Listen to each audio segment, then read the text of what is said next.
So what I would like to do now is bring in Superior Drummer 2. Up to this point, we've been using EZdrummer 2, and we use that to create our drum part and create our drum sound. Now we have the MIDI track already in the EZdrummer track here. So what I want to do is bring in Superior Drummer. Once again, we'll create another track. We will copy that MIDI over, and we're going to create the exact same drum sounds, basically mirror the presets that we've created in EZdrummer 2 so that they exist in Superior Drummer 2. And the reason I like to do this, even if I'm using an EZdrummer library, I still like to work in Superior Drummer 2 once I get closer to the final stages of the song, because you have a lot more leverage as far as what you can do within the plugin. So you'll see some of the things that I like to do within my own workflow when creating drum parts. So I'll go ahead and grab Superior Drummer 2. We'll drag that in, create a new track. I'm going to move that up by EZdrummer 2. Let's call this S2O. And I'm going to go ahead and load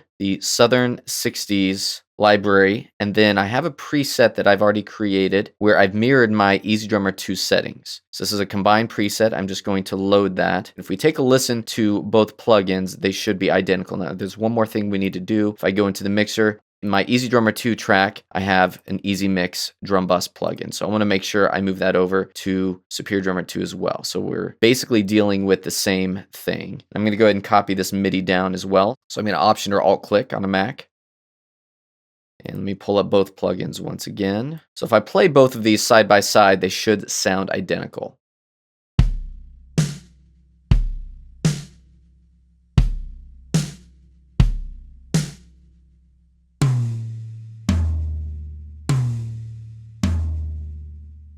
So once again, you can see that they're exactly the same. So at this point, I'm actually going to get rid of EZdrummer 2. Now, you could keep using EZdrummer 2 if you're happy with your drum part. If you want to make additional adjustments in EZdrummer 2 or in the MIDI itself, I'm going to work in Superior Drummer 2 from here on out. So I'm going to go ahead and remove this track and instrument. So we're going to get rid of EZdrummer 2. Now we just have Superior Drummer 2.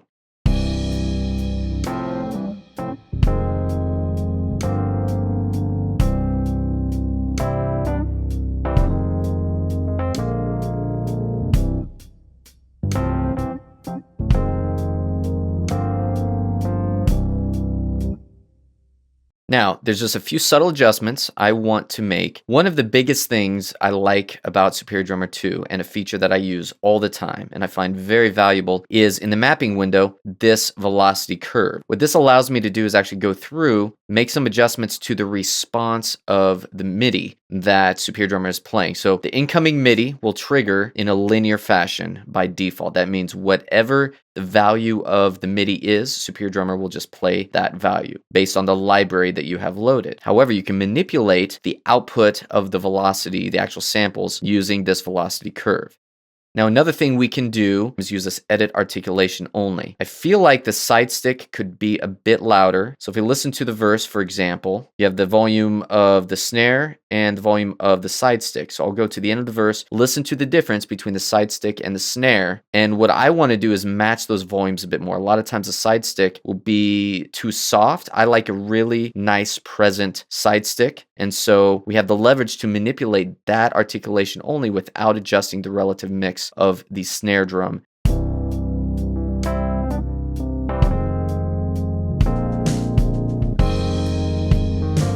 When the snare drum comes in, you can hear it just fine, but that side stick gets a little bit lost. So I'm going to click on this edit articulation only. And we're going to go down to the side stick, and we'll bring that up a little bit. Maybe bring that up a couple dB.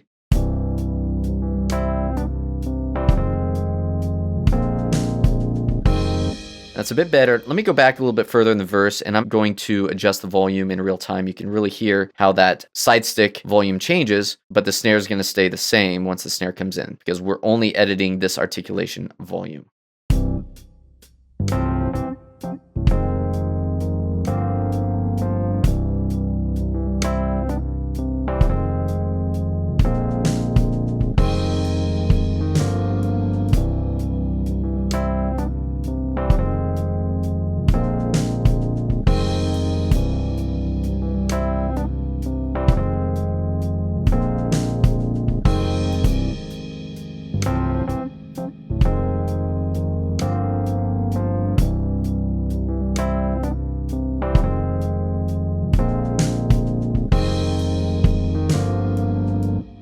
And there I feel like there's a better balance between the side stick and the snare drum. Now that we've made some adjustments within Superior Drummer 2, just to level out some of those relative volumes between articulations and make some adjustments to those velocity curves and the velocity ceiling, I want to actually do some multi-channel output. So basically break out those channels of individual instruments into my mixer in Studio One. That way I can add easy mix to discrete channels and we can enhance the sound of the drums even more. So we have our drum part. Still going to sound a little bit different than what we had before, because before we had this drum bus where everything ran through and that affected the entire sound of our drum track. Now that's only on our main kick drum channel. So I'm actually going to select all of our drum channels, right click, and we're going to create a bus. So we're going to create a drum bus. So everything is now routed to this drum bus, and then I'm going to drag this drum bus easy mix preset to our actual drum bus and get rid of it. I'm going to remove it from the kick drum track. So now everything is running through this drum bus and is being affected by this drum bus preset. So now when we list our drums, it should sound exactly like it did before we did the multi-channel output.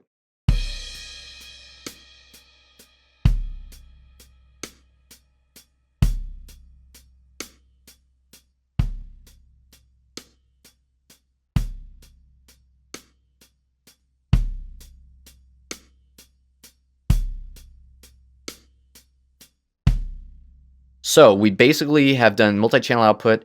We have our drum bus. We have the exact same drum sound that we had before in EZdrummer 2, but we're running it in Superior Drummer 2, and we've made some minor adjustments within this Superior Drummer 2 plugin. Now, the benefit of multi-channel output is the fact that I can now bring in easy mix to discrete channels. And that's what we're going to do. Just gonna do some subtle mix changes using easy mix, bring in those effects, and enhance the drum sound just a bit more.